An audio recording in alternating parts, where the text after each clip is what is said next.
Pendidikan. Saya merupakan dosen di program studi pendidikan guru sekolah dasar Institut Pendidikan Taman Selatan. Video ini merupakan pernyataan diri dalam untuk unjuk kerja Tridharma Perguruan Tinggi atau PDD KTP ya, untuk sertifikasi dosen tahun 2026, khususnya dalam aspek pengajaran. Baiklah, pada kesempatan ini saya akan menjelaskan sedikit secara singkat mengenai mata kuliah pendidikan agama Islam yang saya ampu. Mata kuliah saya ini saya rancang untuk membangun calon guru PGSD khususnya dengan pemahaman yang komprehensif tentang mata kuliah pendidikan agama Islam. Deskripsi mata kuliah pendidikan agama Islam ini membahas ajaran Islam sebagai sumber nilai dan pedoman hidup, dasar pembentukan kepribadian mahasiswa yang beriman, bertakwa, berakhlak mulia, moderat, kemudian toleran, serta bertanggung jawab dalam kehidupan akademik, sosial, profesional, kebangsaan, dan global. Pembelajaran diarahkan agar mahasiswa mampu memahami sumber ajaran Islam seperti Al-Quran, hadis, ijma', qiyas serta mengintegrasikan nilai-nilai Islam dengan ilmu pengetahuan, teknologi, seni, profesi serta merancang aksi kebermanfaatan sebagai wujud Islam rahmatan lil alamin.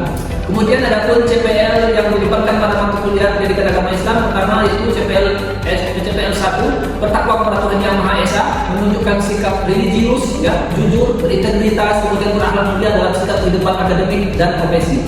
Kemudian CPL yang kedua menjunjung nilai kemanusiaan, toleransi, moderasi beragama, kebangsaan, tanggung jawab sosial, dan kehidupan sikap bermasyarakat. Kemudian CPL yang selanjutnya adalah menguasai konsep dasar, menguasai konsep dasar ajaran Islam, sumber agama Islam, sumber hukum Islam, akidah, ibadah, akhlak, muamalah, serta relevansinya dengan perkembangan ipteks, ilmu pengetahuan, teknologi, dan seni. Kemudian CPL selanjutnya merupakan mampu berpikir kritis, mampu berpikir kritis, reflektif, kolaboratif, komunikatif dalam menganalisis persoalan keagamaan dan sosial kontemporer. Kemudian yang terakhir, CPL selanjutnya merupakan mahasiswa mampu mengintegrasikan nilai Islam dalam pengambilan keputusan etis di bidang akademik, seperti profesi, teknologi, dan pengabdian kepada masyarakat.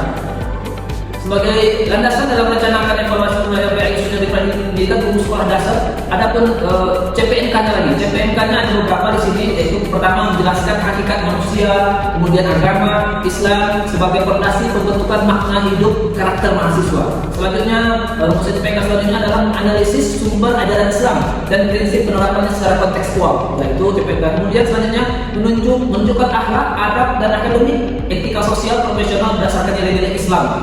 Kemudian selanjutnya menganalisis isu moderasi beragama, kebangsaan, toleransi, dan kerukunan sosial.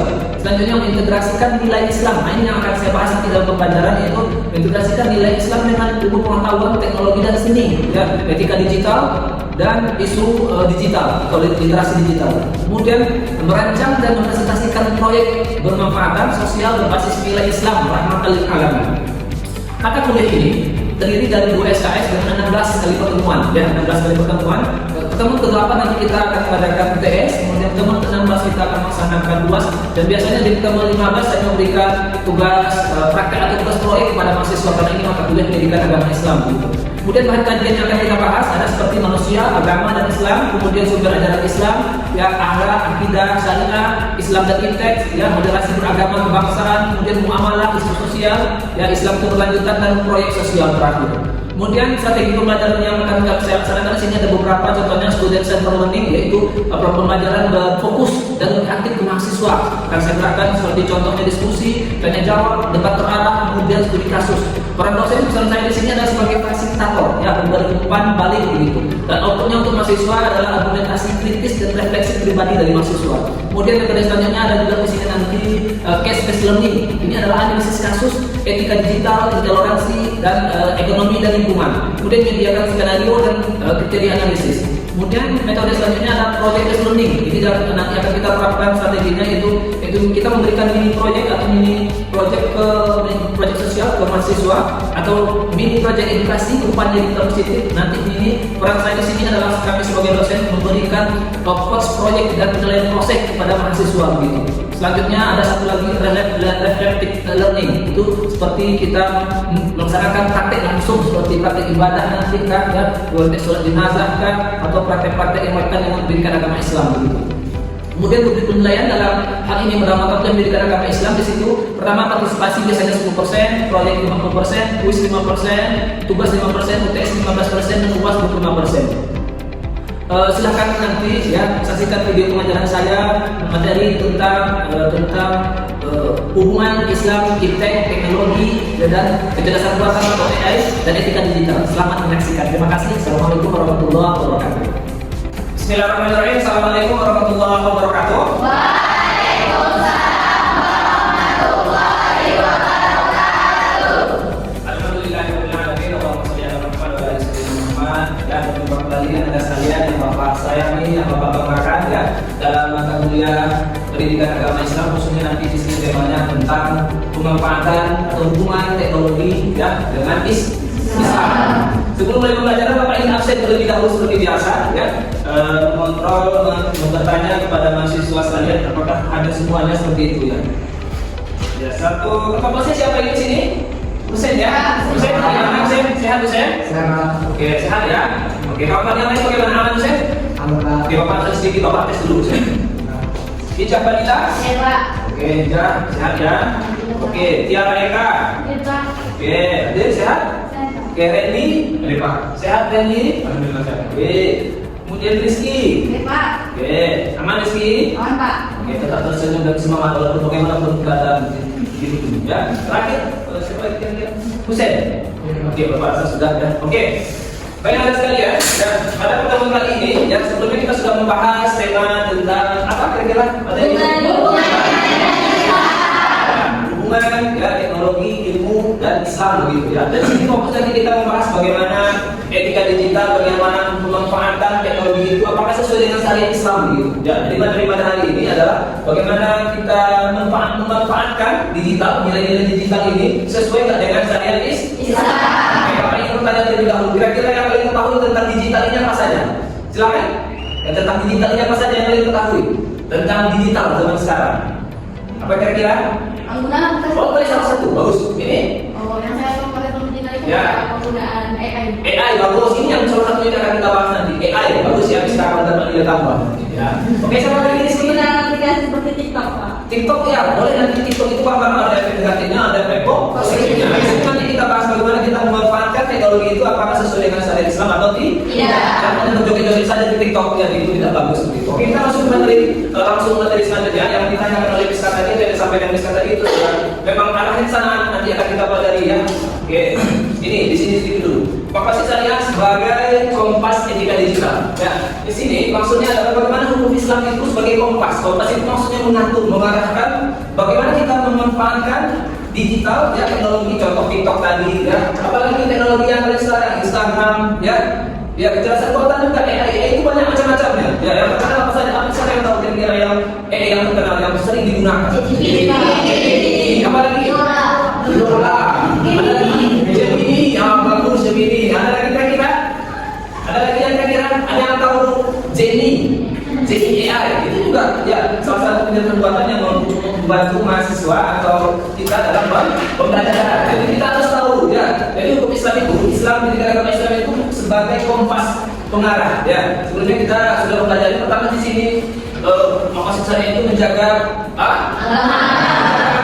Ya, kalau tidak ada aturan, tidak ada hukum Islam dalam ketika kita menggunakan teknologi, kalau tidak ada aturan yang mengaturnya maka kita tidak akan bisa ya selamat gitu. Ya, lupa kita ketika menggunakan TikTok live terus ini sekarang gitu ya. Live terus. Jadi lupa waktu sholat, waktu membantu orang tua gitu. Jadi harus ada di sini salah satu fungsinya dalam menjaga agama. Tetap sholat diingatkan ya, kalau tinggal sholat pasti berdosa. Ya, apalagi kalian sudah dewasa, berarti sudah ya kalian harus banyak sholat yang ditinggalkan gitu. Oke, satu lagi menjaga harta juga ya, menjaga harta gitu. Jadi data pribadi atau aset keadilan distribusi keilmuan dan anti penipuan. Ini juga fungsi bagaimana kita hukum Islam itu dikaitkan dengan kompas etika digital. Kemudian ada juga di sini menjaga jiwa.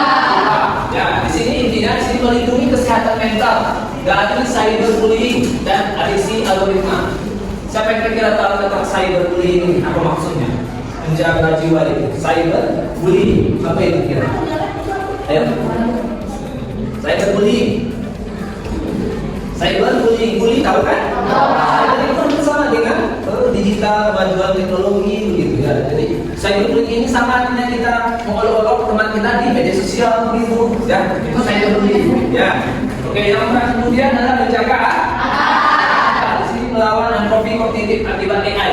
Jadi apa kita itu juga harus dibatasi oleh agama Islam dan tidak bisa AI itu serta-merta bebas dimanfaatkan dan membatasi pola pikir kita, apalagi yang beragama Islam. Gitu. Jadi tujuan semuanya ini adalah tauhid. Ya, tauhid itu adalah kita mengisahkan Allah. Ya, jangan sampai tinggal sholat, puasa, bersedekah. Ya, jangan kebanyakan beli paket daripada bersedekah.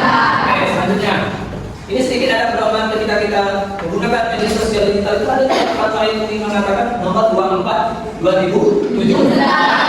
Dan di sini ada pertama tingkat keimanan ya. Interaksi digital wajib mendorong ketakwaan bukan kekufuran. Jadi kalian memanfaatkan teknologi itu bukan disuruh ya, bukan mendorong kita lebih jauh dari agama, jauh lupa kita sholat, tapi mendorong kita untuk mendorong ketakwaan. Contoh, silakan sebutkan kira-kira anda sekalian aplikasi digital yang bisa membantu kalian lebih mendorong menjadi orang yang bertakwa. Apa contohnya? Pelan-pelan aplikasi apalagi Al-Quran web ada juga ya, hadis web ya, itu perkumpulan hadis dalam aplikasi digital. Oke, selanjutnya apa itu? Ini membangun persaudaraan keislaman, kebangsaan dan kemanusiaan universal. Oke, di sini juga peran media sosial itu banyak begitu. Jangan media sosial itu dijadikan sebagai pemisah atau merusak hubungan silaturahmi kita. Apa kalian dulu? Kamu ada media sosial Miska? Apa contoh media sosial kamu? Itu dimanfaatkan untuk apa kira-kira? Untuk follow-follow sama teman. Ya, menjaga silaturahmi, begitu. Apalagi nge-share materi-materi atau video-video Islami ada kira-kira? Oke, ini bisa apa kira media sosial kamu yang pernah kamu gunakan? Ya, WhatsApp itu untuk apa gunanya biasanya? WhatsApp itu Pak bisa berkomunikasi dengan teman, bisa menjelaskan juga apa yang kita dalam sosial. Ya, tentang Islam ya, berdakwah. Ya, berdakwah itu tidak hanya kita berbicara, kita menyebarkan video-video kata-kata Islami itu melalui media sosial ya, menggunakan memanfaatkan teknologi. Kemudian satu lagi ya, memperkokoh kerukunan. Ya, menjaga harmoni dan kerukunan antar maupun internal umat beragama. Jadi kita media sosial itu digital atau teknologi itu tidak hanya menjaga hubungan sesama kita sesama muslim ya, sesama non muslim pun itu ada fungsinya ya, menjaga harmoni dan kerukunan antar umat beragama. Contohnya di kampus ini kita juga ada teman yang non muslim, kita juga bersosialisasi, kita memanfaatkan teknologi, kita bekerja sama ya supaya kerukunan komunikasi menjadi dengan lancar. Oke, selanjutnya di sini perannya nanti akan minta beberapa pendapat atau bagi kelompok. Sangat ada 3 peran strategis mahasiswa. Ya, di sini pertama di sini agen intelektual ya, agen perubahan, kemudian di sini agen kontrol sosial. Gitu. Jadi mahasiswa itu kalian sebagai mahasiswa ya, dalam perspektif ini mata kuliah pendidikan agama Islam khususnya tentang teknologi. Kalian banyak peran kalian ya, banyak peran dan fungsi yang bisa kalian laksanakan. Ya, contoh agen intelektual ya.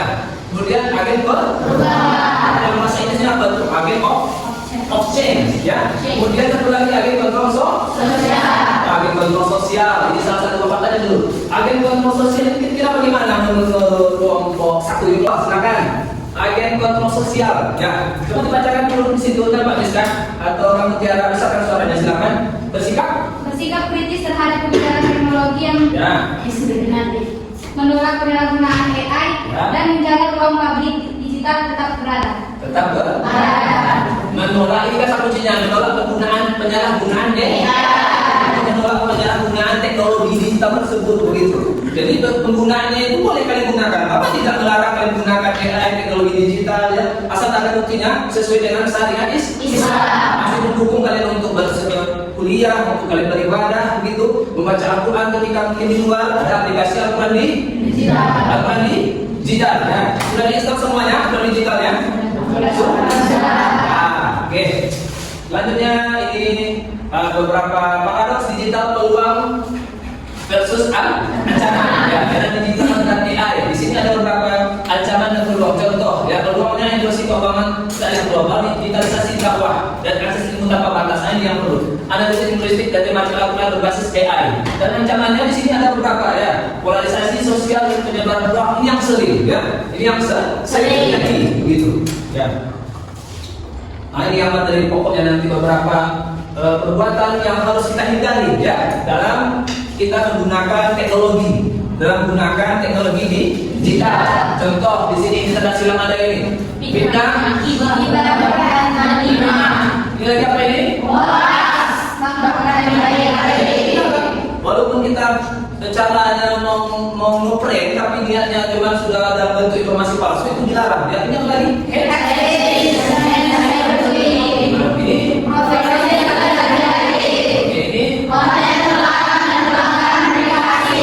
Ini adalah beberapa yang harus kita batasi dan harus kita hindari ketika menggunakan teknologi dan harus sesuai dengan syariat Islam. Oke. Di sini Bapak minta, Bapak sudah terbagi mahasiswa kelompok kalian. Silakan nanti ini ada beberapa poin di sini. Silakan 1, 2, 3, 4, 5, 5 kelompok Bapak bagi. Silakan dari keempat 5 ini silakan berikan analisis, dicatat, dicari sedikit. Bapak berikan waktu mungkin sekitar 3 atau 5 menit ya. Contoh, mencontohkan tentang fitnah riba, bagaimana menggunakan teknologi atau digital itu. Contoh di sini menyebabkan aib, gosip, kejelekan orang, kecuali untuk menegakkan hukum syar'i. Dari mana? Silakan kalian cari. Ini poin pertama, bagaimana cara solusinya dalam memanfaatkan teknologi dalam dunia digital. Ini masalahnya, silakan kalian cari beberapa solusinya, nanti Bapak minta dijelaskan atau presentasi. Oke, Bapak tunggu. Anda sekalian, Bapak sudah berikan waktu beberapa menit tadi untuk membahas materi kita bagaimana pemanfaatan teknologi dalam perspektif Islam. Ini contoh-contoh kasus tadi Bapak sudah berikan dari beberapa pembagian kelompok. Silakan untuk membahas yang pertama. Dari kelompok pertama, silakan. Assalamualaikum warahmatullahi wabarakatuh. Baiklah, di sini saya ingin menyampaikan pendapat saya tentang solusi dari menggunakan media digital agar terhindar dari fitnah, ghibah, dan namimah. Yang pertama itu tabayun, memeriksa kebenaran atau informasi. Yang kedua, menjaga lisan dari jari, etika bermedia sosial. Yang ketiga, tidak membicarakan aib orang. Yang keempat, tidak menyebarkan adu domba atau namimah. Baiklah, dapat disimpulkan, menurut syariat Islam, penggunaan media digital harus dilandasi dengan kejujuran, kehati-hatian, dan akhlak mulia. Seorang muslim wajib menjaga ucapan dan tulisan agar tidak terjerumus dari fitnah, ghibah maupun namimah, serta menjadikan teknologi sebagai sarana menyebarkan kebaikan dan menjaga persaudaraan. Terima kasih. Oke, kasih hapus dulu untuk teman-teman. Oke, kira-kira selanjutnya yang kedua langsung saja, kalau kita tinggal sedikit lagi ada sekalian. Yang kedua, permasalahan yang kedua tadi kelompok 2 ya, hoax bahkan dengan niat baik gitu. Silakan tadi kelompok 2 siapa? Silakan. Di semangat ini, Rendiga. Semangat ini silakan. Assalamualaikum warahmatullahi wabarakatuh. Kalau kami dari kelompok 2 ingin menyampaikan yang dimaksud dengan hoax dalam syariat Islam, yaitu hoax dalam ajaran Islam yaitu menyebarkan informasi atau bohong, termasuk mengabarkan seseorang meninggal padahal orang tersebut masih hidup, merupakan perbuatan yang dilarang karena dapat merugikan orang lain. Ada dalam satu hadis yang disampaikan oleh Nabi Muhammad SAW, yaitu yang dimana bunyi hadisnya, cukuplah seseorang dianggap berdusta apabila ia menceritakan setiap apa yang dia dengar. Hadis riwayat Muslim. Adapun solusi hoax dan menurut syariat Islam yang pertama yaitu tabayun, memeriksa kebenaran informasi sebelum menyebarkannya. Yang kedua yaitu menjaga lisan dan media sosial, hanya menyampaikan informasi yang benar dan akurat. Yang ketiga yaitu menghindari prasangka buruk atau yang dikenal dengan suzon terhadap orang lain tanpa bukti yang jelas. Terima kasih. Oke, kasih hapus dulu. Kira-kira ingin menambahkan atau menyanggah, silakan, atau yang bertanya boleh. Ada kira-kira dari teman-teman yang lain ingin menambah atau menyanggah atau bertanya boleh. Silakan, tidak ada. Kalau tidak ada, kita lanjut dulu ke kelompok yang ketiga. Silakan, Kak. Ya. Memang langsung saja saya Sutani perwakilan dari kelompok 3 mengenai hate dan cyberbullying. Yang pertama yaitu hate dalam syariat Islam adalah kebencian dilarang karena dapat menyakiti orang lain, memecah persaudaraan dan menimbulkan permusuhan. Solusi yang kami berikan yaitu menggunakan bahasa yang sopan, hindari menghina atau memprovokasi orang lain, verifikasi informasi sebelum membagikannya, dan sebarkan konten yang bermanfaat dan menunjukkan. Dan selanjutnya yaitu cyberbullying. Dan di mana cyberbullying yaitu perundungan siber yang bertentangan dengan ajaran Islam karena dapat menyakiti perasaan bahkan memperburuk kesehatan mental seseorang. Islam mengajarkan untuk saling menghormati dan tidak saling menyakiti. Solusi yang kami berikan yaitu gunakan medsos dan empati, jangan ikut mengejek atau menghina, dukung dan laporkan jika melihat tindakan yang tidak sesuai, dan jadikan media digital sebagai sarana menyebarkan kebaikan. Ya, terima Oke, kasih. bagus lengkap ya. Dan cyberbullying gitu ya. Jadi kita di sini ya dijaga. Tidak hanya itu tidak hanya dalam kata-kata langsung saja, ya, tapi dalam kita mengetik, ya, menggunakan media sosial, teknologi, ya, digital itu juga termasuk. Ya. Jadi harus kita hindari kalau misalnya beda agama, beda suku, bahasa itu sama sebenarnya. Jangan mentang-mentang tidak nampak orangnya lalu diketik, dibuat di situ, ya, di kata-kata yang tidak bagus, kata-kata yang mungkin membenci, ya. Jadi berharap di sini sebenarnya semuanya lebih aman dan memang betul-betul memanfaatkan teknologi sesuai dengan syariat Islam.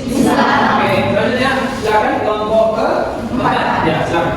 Oke, selanjutnya yaitu tentang profesi masyarakat, yaitu di mana pihak yang sedang menyebarkan hoax, fitnah, ujaran kebencian atau manipulasi opini publik demi kepentingan tertentu. Nah, ada beberapa solusinya. Itu yang pertama, meningkatkan literasi digital masyarakat, yang kedua menerapkan prinsip tabayun, yang ketiga tidak ikut menyebarkan konten provokatif, yang keempat itu ada melaporkan akun atau konten yang melanggar aturan, yang kelima mengedukasi keluarga dan lingkungan sekitar. Nah, Islam mengajarkan untuk menjaga lisan dan tulisan termasuk di ruang digital. Seorang muslim diperhatikan untuk menyampaikan informasi yang benar, menghindari fitnah, ghibah, dan berberita bohong, serta memastikan kebenaran informasi sebelum menyebarkan. Sekian, terima kasih. Oke. Dari saudara Nanda Hussein. Oke, Hussein. Kira-kira ada yang ingin bertanya? Oke, kalau belum kita lanjutkan dulu ke terakhir ya. Silakan Desi. Ya. Baik, di sini kami akan memberikan solusi menurut ajaran Islam tentang konten terlarang dan pelanggaran privasi. Di mana dalam ajaran Islam teknologi AI pada dasarnya boleh digunakan selama membawa manfaat. Namun menjadi terlarang jika dipakai untuk merusak kehormatan orang lain atau melanggar privasi. Solusi utama untuk mengatasi masalah ini dimulai dari diri sendiri dengan menanamkan sifat muraqabah, yaitu kesadaran bahwa seluruh aktivitas digital kita selalu diawasi oleh Allah dan akan dimintai pertanggungjawaban di akhirat. Selain itu, kita juga wajib menerapkan prinsip tabayun atau cek dan recek agar tidak mudah percaya atau ikut menyebarkan konten hasil AI yang belum jelas kebenarannya. Terima Oke, kasih. terima kasih. Ya, Oke, terima kasih kepada anda sekalian masing-masing kelompok yang telah memaparkan menjelaskan materi kalian masing-masing tadi ya, bagaimana cara pemanfaatan dan solusinya dalam pemanfaatan teknologi atau AI gitu. Silakan, ada kira yang ingin bertanya? Ini silakan. Baik, saya perwakilan dari kelompok 2 ingin bertanya, apakah penggunaan AI untuk mengerjakan tugas termasuk tindakan yang jujur menurut syariat Islam? Oke, Terima kasih. Oke, bagus. Ya, selanjutnya pertanyaan dari Hussein. Baik, saya perwakilan dari kelompok A. Yang pertanyaannya, bagaimana literasi digital dapat membantu mahasiswa menjadi pribadi yang bertanggung jawab dalam menggunakan teknologi pada syariat Islam? Oke, selanjutnya Rizky terakhir. Dan di sini saya perwakilan kelompok 5. Bagaimana respon yang seharusnya kita lakukan dengan postingan hoax yang sudah kita ketahui agar sesuai dengan syariat Islam? Oke, terima kasih kepada anda sekalian yang sudah bertanya tadi, ada beberapa pertanyaan. Bapak akan menjelaskan atau jawab secara langsung. Dari pertanyaan dari Yuli tadi, bagaimana? Apakah penggunaan Ya. AI untuk mengerjakan tugas termasuk tindakan yang jujur menurut Oke, syariat itu Islam? dulu kita bahas sedikit ya. Jadi penggunaan AI itu apakah boleh ya, dan sesuai dengan syariat Islam? Kita pemanfaatan teknologi itu apakah boleh begitu ya? Penggunaan AI banyak AI yang tahu apa AI saja? ChatGPT, apa dia kalian tahu? Ya, Gemini, siapa lagi? Nah, ya, Gemini AI itu juga yang terbaru, Bot AI banyak sekarang. Jadi menurut kakak ya, tapi boleh ya, boleh kalian memanfaatkan teknologi itu, boleh kalian menggunakan teknologi. Ya, tapi kata kuncinya seperti yang sering bapak jelaskan, kita yang mengendalikan, kita yang mengontrol teknologi, bukan kita yang dikontrol. Maksudnya bagaimana? Apa yang kita cari, kita perbantukan ke teknologi itu, ya boleh. Cuman kita saling kita analisis dulu, apakah ini sesuai dengan syariat Islam kah? Apakah ini sesuai dengan mata kuliah saya kah? Apakah ini sesuai dengan tugas saya? Boleh. Yang tidak boleh itu kalian menggunakan mencipta 100% hasil dari AI itu, tidak ada dianalisa, tidak ada dibaca begitu ya, tidak ada diseleksi langsung, diberi langsung dikasihkan ke dosen, itu otomatis langsung tugasnya. Tapi kalau dianalisa, dibaca dulu sesuai dengan mata kuliah pendidikan agama Islam, contohnya boleh, itu bagus ya. Dan bapak pun ini biasanya ketika bapak presentasi bapak juga menggunakan teknologi. Ya ini contohnya bapak menggunakan presentasi kebetulan ini menggunakan waktu LM dari Google. Itu juga bagus ya, itu satu. Dan yang selanjutnya tadi dari Hussein, apa tadi pertanyaan Hussein? Bagaimana literasi digital dapat membantu mahasiswa menjadi pribadi yang bertanggung jawab? Oke, dari literasi digital. Kalau hijab tadi? Bagaimana Islam mengajarkan etika dalam menggunakan media sosial? Oke, itu sama sedikit aja sekaligus. Bagaimana Islam mengajarkan agar kita menggunakan teknologi ya. Mengajarkan etika, Pak. Ya, mengajarkan etika Dalam menggunakan media dalam sosial. menggunakan media sosial. Jadi contoh sederhana saja, ya. Kita menggunakan AI, menggunakan teknologi, menggunakan media sosial, contohnya Facebook, TikTok, ya. Standar saja dia gunakan untuk kebaikan. Contohnya kalian buat konten motivasi Islami, motivasi tentang kemuliaan itu boleh, ya, boleh. Tapi menggunakan teknologi media sosial itu hanya untuk berjoget-joget, jadi waktu tertukar orang nampak begitu, itu yang dilarang oleh agama. Itu hijaya. Tapi kalau kalian membuat konten, contohnya untuk tugas mengajar agama Islam, contoh untuk video mengajar agama Islam tentang praktek sholat, jenazah, dan tentang praktek bagaimana hubungan ukhuwah Islamiyah, ukhuwah Insaniyah itu boleh ya dimanfaatkan. Ya itu hijaya. Kemudian tadi dari Muslim. Oke. Jadi contoh gini, membuat prinsip hidup kalian cari di ChatGPT itu contoh. Ya, ChatGPT itu biasanya bisa kita mintakan bagaimana cara kita menjadi seorang mahasiswa yang disiplin atau menjadi triknya agar sesuai dengan syariat Islam. Dan keluar beberapa itu, ya beberapa poinnya. Itu dijelaskan dan kalian print, ditempel di ruang belajar atau di kos-kosan di rumah misalnya gitu. Ya, jadi begitu. Ini contohnya ya, fungsi literasi digital dari fungsionalnya menjadi spiritual. Jadi teknologi itu kalau bisa menjadikan kita yang lebih kuat dari spiritual, dan lebih taat kita sholat, lebih tahu waktu kita ya. Ketika kita di luar perkarangan atau ketika kita tidak ada melihat masjid, kita pun bisa menggunakan aplikasi atau teknologi. Ya, di jam berapa sekarang sudah masuk ke sholat dan dihidupkan di alarm digital di aplikasi Al-Quran kalian itu. Itu contohnya. Makanya Bapak wajibkan seluruh mahasiswa itu yang masuk sama Bapak wajibkan untuk menginstal aplikasi-aplikasi yang berbasis Islam. Jadi itu bisa dimanfaatkan dimanapun kalian berada.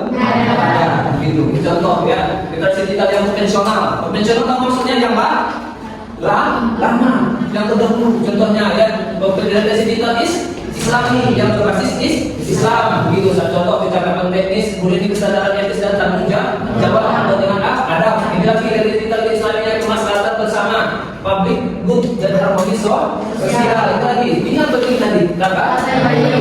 Tabayun, verifikasi kebenaran. Ya, jadi setiap kita menggunakan teknologi, ya tidak boleh kita langsung menjustifikasi itu betul itu. Sepertinya si Husain itu memang lain itu gitu. Harus kita tabayun, kita konfirmasi dulu, kita tanya orangnya langsung, ya. Kita minta kebenarannya, jangan langsung kita cakap atau menjustifikasi seseorang itu negatif. Oke.